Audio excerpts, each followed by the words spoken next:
So the question I have is, Matt, how do we differentiate? What can you give some insights on Googlebot, which crawls the organic and the ad part?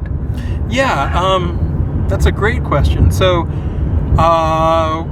think about it like this. We have a large number of machines who can go out and fetch content, and you always want to advertise accurately what you are, whether you're fetching on behalf of the index or whether you're, AdsBot and you're fetching on behalf of that.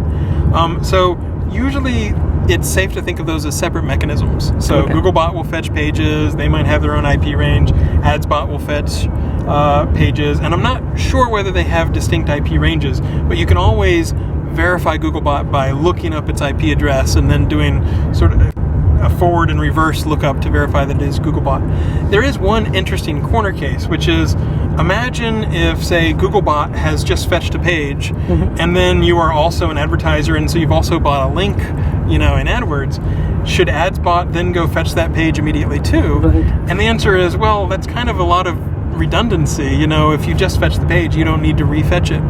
And so we actually do have a crawling cache. And so when, for example, AdsBot fetches something as AdsBot, that page might get cached. And then if Googlebot wants to fetch that page, it might hit that cache and say, oh, 5 minutes ago, we already fetched that page. Okay. And so it doesn't matter as much to us whether it's AdsBot or Googlebot that fetched that page. If it's in that cache, then we say, okay, I already just got a copy of that, let's reuse it. Now, that said, I think the volume of pages that Googlebot fetches is really big compared to the volume of AdsBot, because there's like we've seen 60 trillion URLs. So you're far more likely to see a fetch come from Googlebot than from AdsBot. But we try to advertise that clearly in the user agent, so you can always do something depending on, if it's, you can tell that it's coming from Google, basically. So it's a two different bot.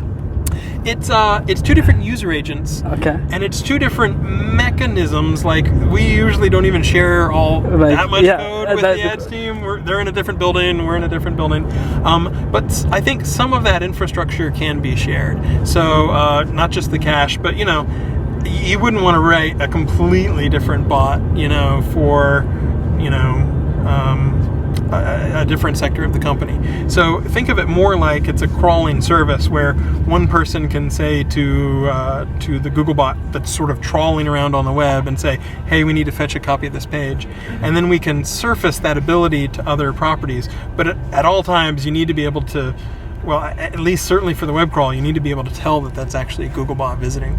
There's a few weird corner cases, like when we check for cloaking, then we might come from some different IPs, because if you always know where Googlebot's coming from and you're doing something spammy or deceptive, then you could make for a bad user experience. So, we do certainly have a few IPs where we can check for abuse or deception, that's coming from a slightly different area.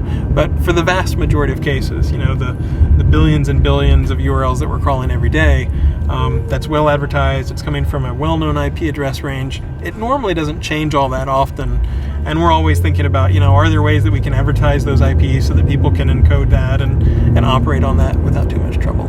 Very good. Thank you. Yeah, you bet.